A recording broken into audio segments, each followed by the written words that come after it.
Hello friends, welcome back to another video. তো বন্ধুরা, আজ আমি নিয়ে চলে এসেছি আপনাদের জন্য অযোধ্যায় অবস্থিত শ্রী রাম মন্দিরে সম্পূর্ণ ট্যুর গাইড ভিডিও নিয়ে। তো বন্ধুরা, আজকের ভিডিওতে আমরা আলোচনা করব যে আপনারা ওখানে পৌঁছাবেন কী করে, অযোধ্যায় আপনারা কোথায় হোটেল নেবেন এবং হোটেলের কস্ট কীরকম হতে পারে, ওখানে খাওয়া দাওয়ার ব্যবস্থা কীরকম আছে, এবং বন্ধুরা আপনারা যদি অযোধ্যায় যান তাহলে তো রাম মন্দিরে পুজো অবশ্যই দেবেন। তো পুজো দেওয়ার প্রসেস কী আছে এবং ওখানে আপনারা কোথায় কোথায় সাইট সিন করবেন, এবং সবার লাস্টে বন্ধুরা আমি আপনাদের বলে দেবো যে আপনারা যদি অযোধ্যা যাওয়ার একটি সম্পূর্ণ ট্যুর প্ল্যান বানান তাহলে কত দিনের স্টে বানাবেন এবং আপনাদের বাজেট কীরকম হওয়া উচিত। তো এইসবই আজকের ভিডিওতে আমরা আলোচনা করব। তাই বলছি বন্ধুরা, ভিডিওটি পুরোটি দেখতে ভুলবেন না, কারণ আজকের ভিডিওটি প্রচুর ইনফরমেটিভ হতে চলেছে। আর বন্ধুরা, যদি আপনারা আমার চ্যানেলে প্রথম এসে থাকেন তাহলে চ্যানেলটিকে ফটাফট সাবস্ক্রাইব করে নিন, কারণ আমি এই রকম টাইপের ট্যুর গাইড ভিডিও নিয়ে আসি আপনাদের জন্য। আর পাশে থাকা বেল আইকনটিকে প্রেস করতে ভুলবেন না। আর এখানে আর একটা কথা আমি আপনাদের বলে দিই বন্ধুরা, অমরনাথের সম্পূর্ণ ইনফরমেশন আমি পেয়ে গেলে অমরনাথের ভিডিও আমার এই চ্যানেলে নিয়ে আসতে চলেছি। তাই চ্যানেলটিকে ফটাফট সাবস্ক্রাইব করে নিন। তো চলুন শুরু করা যাক আজকের ভিডিও। জয় শ্রীরাম। তো প্রথমেই আসি যে আপনারা অযোধ্যা পৌঁছাবেন কী করে। দেখুন, অযোধ্যা যাওয়ার সবথেকে বেস্ট অপশান হচ্ছে তিনটে। এক হলো ট্রেন, দ্বিতীয় হচ্ছে ফ্লাইট, তৃতীয় হচ্ছে বাস। তো প্রথমেই আসি ট্রেন। যদি আপনারা ট্রেনে করে আসেন তাহলে নিয়ারেস্ট বড় স্টেশন পাবেন অযোধ্যা ধাম জংশন। এই অযোধ্যা ধাম জংশন থেকে রাম মন্দিরের দূরত্ব হচ্ছে 1 কিলোমিটারের মতো। আর বন্ধুরা, যদি আপনারা অযোধ্যা ধাম জংশনে যদি ডাইরেক্ট কোনো ট্রেন না পান তাহলে আপনারা অযোধ্যা কান্টেও চলে আসতে পারেন। অযোধ্যা কান্ট থেকে রাম মন্দিরের দূরত্ব হচ্ছে 10 কিলোমিটার। আর বন্ধুরা, যদি আপনারা হাওড়া বা কলকাতা থেকে আসেন তাহলে এখানে আমি ট্রেনের টাইম টেবিলটা দিয়ে দিচ্ছি। এছাড়াও এই অ্যাপটার লিঙ্ক নিচের ডেসক্রিপশান বক্সে দিয়ে দেবো। আপনারা এখান থেকে চাইলে ট্রেনের টাইমিং, ট্রেনের ফেয়ার এবং ট্রেনের টিকিট বুকিংও করতে পারেন। এবার আসি ফ্লাইটে। যদি আপনারা ফ্লাইটে করে আসেন তাহলে নিয়ারেস্ট বড় এয়ারপোর্ট হচ্ছে মহারিষি বাল্মীকি ইন্টারন্যাশনাল এয়ারপোর্ট। এই এয়ারপোর্ট থেকে রাম মন্দিরের দূরত্ব হচ্ছে 12 কিলোমিটার। আর বন্ধুরা, যদি আপনারা বাসে করে আসেন তাহলে আপনারা ট্রেন ধরে বারাণসী, প্রয়াগরাজ, লখনৌ, গোরখপুর, বস্তি, সুলতানপুর, প্রতাপগড়, এছাড়া গন্ডায় আপনারা চলে আসতে পারেন। ওখান থেকে আপনারা বাস ধরে চলে আসতে পারেন অযোধ্যা রাম মন্দিরের কাছে। তো বন্ধুরা, আপনারা অযোধ্যা চলে এসেছেন, এবার কথা হচ্ছে হোটেল নেবেন কোথায়। তো আপনারা চেষ্টা করবেন অযোধ্যা ধাম জংশনের আশেপাশে হোটেল নেওয়ার। এছাড়াও বন্ধুরা, আপনারা রাম মন্দিরের আশেপাশেও হোটেল দিতে পারেন, তবে আমি আপনাদের সাজেস্ট করব রাম মন্দির আর হোটেলের মাঝামাঝি জায়গা করে হোটেলটা নিন। তো বন্ধুরা, যদি আপনার হোটেলের খরচের কথা বলি তাহলে ওখানে আপনি ডরমেটরি পেয়ে যাবেন, 200 টাকা পার বেড পড়তে পারে।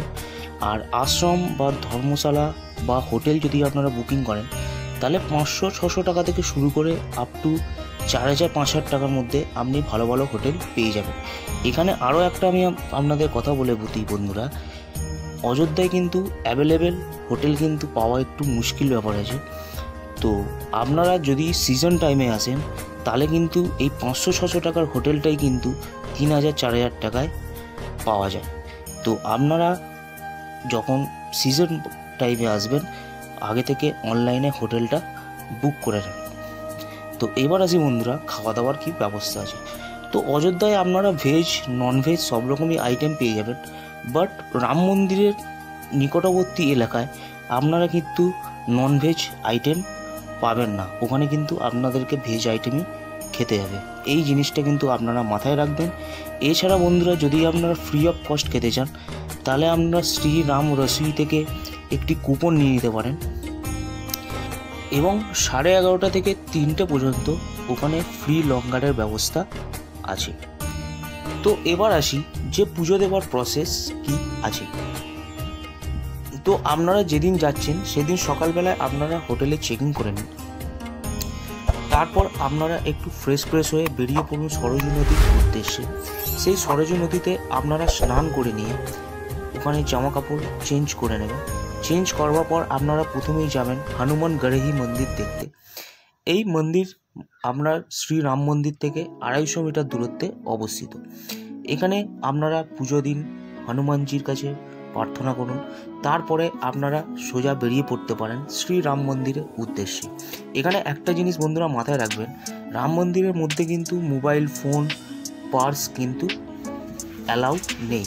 তো আপনারা যে টেম্পলের ট্রাস্ট আছে, যদি আপনারা সেখানে এইগুলি জমা রাখেন তাহলে ফ্রি অফ কস্টে আপনারা জমা রাখতে পারবেন।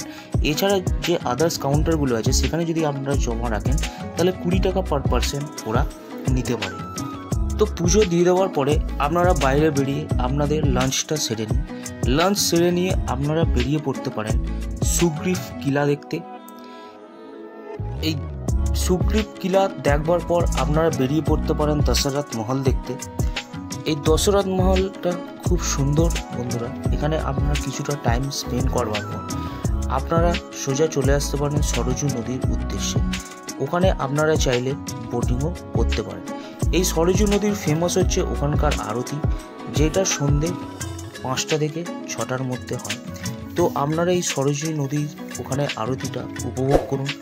তারপর আপনারা একটু সন্ধেবেলার দিকে বেরিয়ে পড়তে পারেন রাম কি প্যায়দির উদ্দেশ্যে। এখানে সন্ধেবেলার টাইমটা চারদিকে আলো আলো থাকে এবং আমাদের পুরাতন যে সিরিয়ালটা হতো ভগবান রামকে নিয়ে, সেইটাও আপনারা দেখতে পাবেন, বড় স্ক্রিনে চালানো হয়। তো এই সন্ধেবেলার সময়টা আপনারা সেখানে এনজয় করুন। তারপর আপনারা আপনাদের হোটেলের উদ্দেশ্যে রিটার্ন করে যান এবং সেই দিন রাত্রিটা আপনারা আপনাদের হোটেলে স্টে করে যান এবং পরের দিন চাইলে আপনারা সাইট সিন করে নিয়েও রিটার্ন আসতে পারেন। এছাড়া আপনারা পরের দিন সকালবেলায় ট্রেন ধরে আপনাদের বাড়ির উদ্দেশ্যে রিটার্নও করে যেতে পারেন। আরও কিছু কিছু স্পট আছে বন্ধুরা, ওখানে মোটামুটি একটি টোটো বা অটো ভাড়া করতে গেলে 400 থেকে 500 টাকা ওরা নেবে পুরো টোটো বা অটোটা বুকিং করতে। আরও কিছু সাইট আছে যেগুলো ওরা আপনাকে ঘুরিয়ে দেবে। যদি আপনাদের ট্রেনের টাইমিং সন্ধ্যেবেলার দিকে থাকে তাহলে আপনারা সেই জায়গাগুলো ঘুরিয়ে নিয়ে আপনারা সন্ধ্যেবেলার দিকে রিটার্ন করে যাবেন আপনাদের বাড়ির উদ্দেশ্যে। এবার আসি বন্ধুরা যে অযোধ্যা যাওয়ার সবথেকে ভালো সময় কোনটা। তো আপনারা যদি সিজন টাইমে যান, যেটা হচ্ছে রামনবমী এবং শ্রাবণ ঝুলা মেলার সময়, এই সময় যদি আপনারা যান তাহলে কিন্তু হোটেলের কস্ট বলুন, যাবতীয় যা খরচা আছে সব কিন্তু হাই ডিমান্ডেবল থাকে আর প্রচুর কস্টলি হয়ে থাকে। তো আপনারা কিন্তু সেই সময়টাকে অ্যাভয়েড করতে পারেন। আপনারা অফ সিজন অর্থাৎ অক্টোবর থেকে মার্চের মধ্যে আপনারা অযোধ্যা রাম মন্দিরে ঘুরে আসতে পারেন। আর আশা করি এর পরের বছর থেকে হোটেলের অ্যাভেলেবিলিটিটা অনেকটাই বেড়ে যাবে। তো আপনাদের হোটেল পাওয়ার আর কোনো সমস্যা থাকবে বলে মনেও হয় না। তো এবার আসি যে আপনারা যদি অযোধ্যা যাওয়ার একটি ট্যুর প্ল্যান বানান তাহলে কত দিনের স্টে বানাবেন এবং আপনাদের বাজেট কত হওয়া উচিত। তো বন্ধুরা, আপনারা যদি অযোধ্যা রাম মন্দিরে শুধুমাত্র ট্যুর প্ল্যান করতে চান তাহলে 2 দিন 1 রাত্রি আপনাদের জন্য বেস্ট।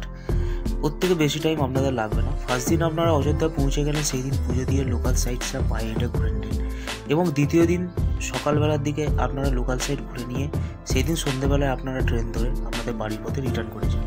এবার আসি বন্ধুরা বাজেটে। তো যদি আপনাদের গ্রুপে 3 জন মেম্বার থাকে তাহলে আপনার 2500 টাকার মতো পার হেড খরচা হতে পারে। আর দ্বিতীয় দিন যদি আপনারা সাইট সিন করেন তাহলে 2700 টাকার মতো খরচা হতে পারে। এখানে কিন্তু season wise budget up down হতে পারে। তো আপনারা যখন বাজেট করবেন তখন এইগুলো একটু ভাবনা চিন্তা করে করবেন। তো বন্ধুরা, আজকের ভিডিওটি কেমন লাগলো কমেন্ট সেকশনে অবশ্যই জানাবেন। আর যদি ভিডিওটি আপনাদের ভালো লাগে তাহলে লাইক করতে ভুলবেন না এবং বন্ধুদেরকে শেয়ার অবশ্যই করবেন। তো আজকের মতো এইটুখানি, দেখা হচ্ছে পরের ভিডিওতে। Take care and good bye.